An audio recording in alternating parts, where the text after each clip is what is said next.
Welcome back to Universal Guidance.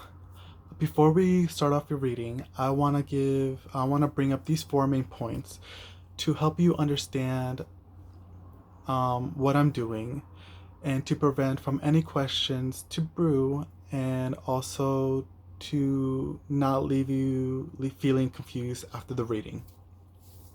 So, starting with the titles, as you can tell, I like to say phases of the moons, and that's because I do work with phases of the moons, and I want to sprinkle that on your reading to help you move through life easier. And that's because um unconsciously we are influenced by the moon. So when I'm doing these channelings, not only am I trying to pick up any important messages that you need, but also to take any actions you need um, during those phases to help you in your life. So, on a superficial level, I am telling you what you need for that week, but underneath it all, and in an unseen mystical world, I'm also um, giving you advice on what actions you need to take to fully harness these influences of the moons. So the new moon, the first quarter, the full moon, and the last quarter. And when I'm saying waxing moon, I mean the first quarter, and when I'm saying the waning moon, I'm saying the last quarter. So moving on to the second point, if you're familiar with the Toro deck, you already know what their names are and what their meanings are. However, the deck I'm using, the Enchanted Toru, there are three groups that have different names, but they have the same meanings. However, I like to um,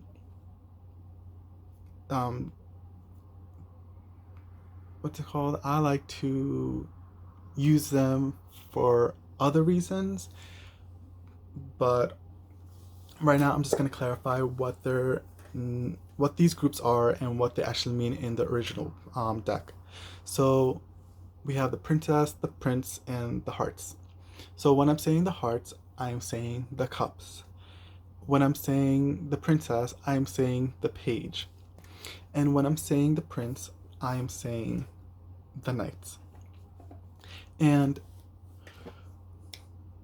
when I'm using the pages or the princess, I am saying I'm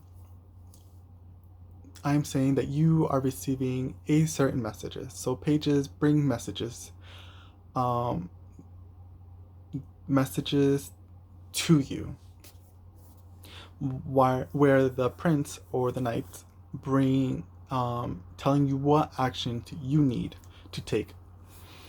And the hearts are just the cups, and they mean like the original one. Just they bring up they signify the water element and emotional aspects within you or around you.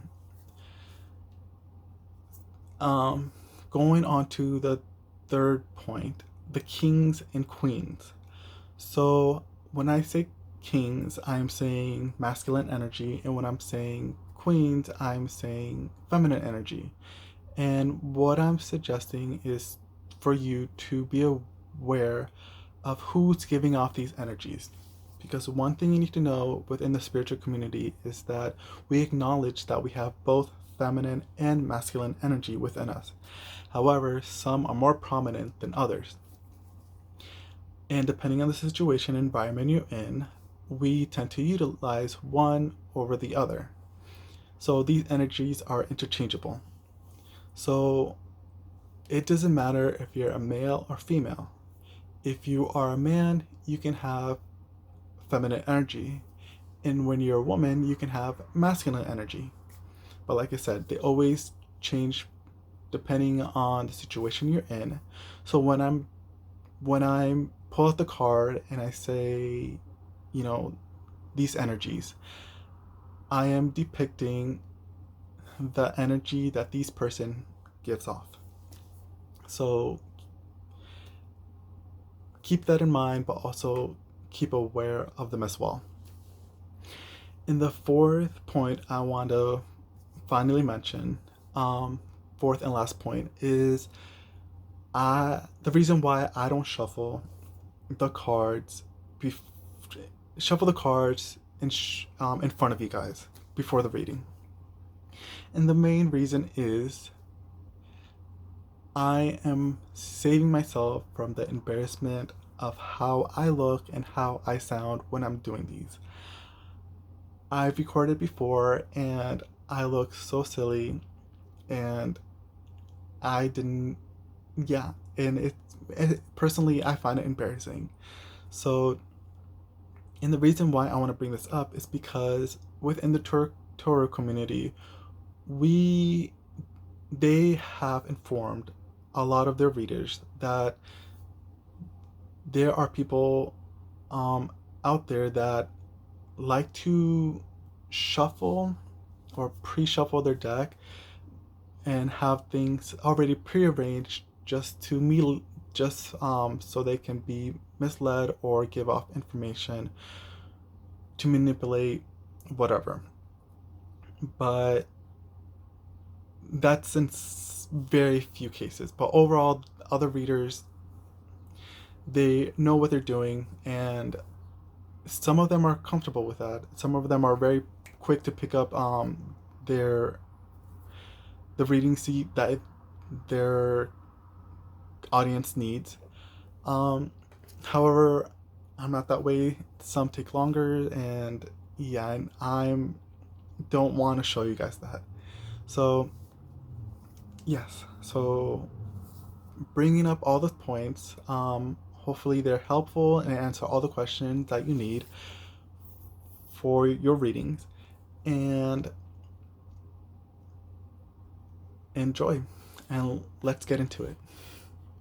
Welcome, Leos, to your waning moon reading. Um, this falls for anybody who has their sun and ascendant in Leo. And I'm doing something different this week where I'm going to be using the Black Moon astrology deck to pull out the focus this reading is going to be on. So we got the Yod, I believe that's how you say it, Destiny. And I'm going to be using two decks. I'm going to be using what I've been using this whole time, which is the Enchanted Toro deck, along with the Gilded Toro deck. Gilded. I think that's how you pronounce it. Gilded Toro deck. So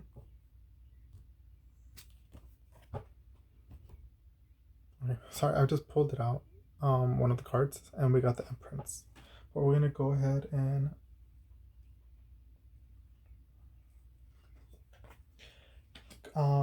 start off with the first row. We got the Chariot, the Three of Pentacles, the Eight of Pentacles, the Seven of Swords, and the Four of Swords. I wasn't doing this, but we're gonna pull out the second row. I'm gonna put it on top. I usually wait to go off this reading and then move on to it, but let's see what I got.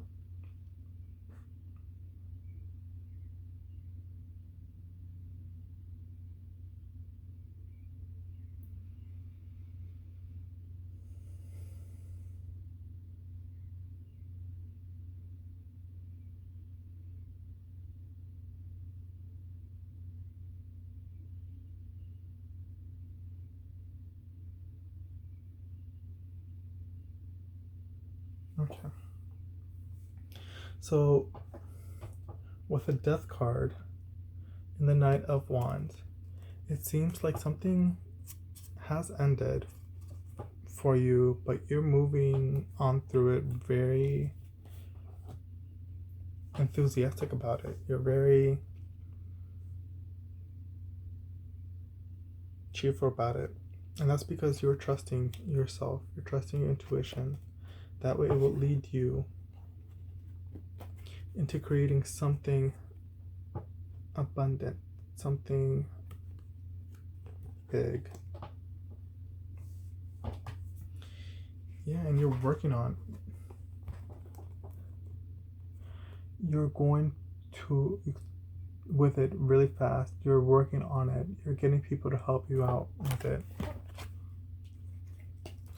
Even though you need to take a time to rest with it, you don't think that's a good idea, but you are working very fast with it. You're kind of like forcing it through,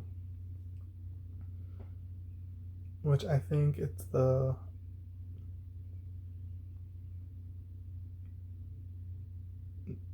kind of like the advice I'm getting from the Four of Swords is to not push it too hard. Do not push yourself too hard.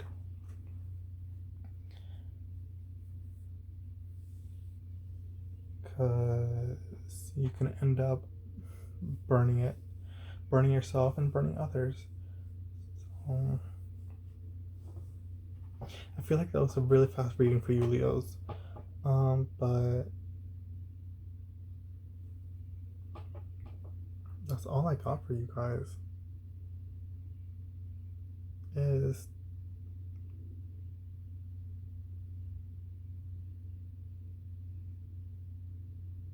yeah, just trust yourself. Trust that good things will come.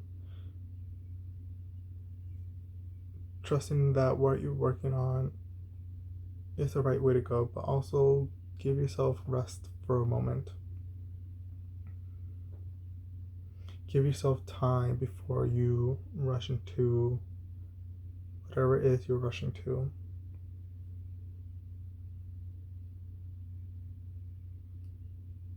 But you just can't contain yourself because like you gotta go. You know what you need to do, which you do, but it's telling you to take it slow.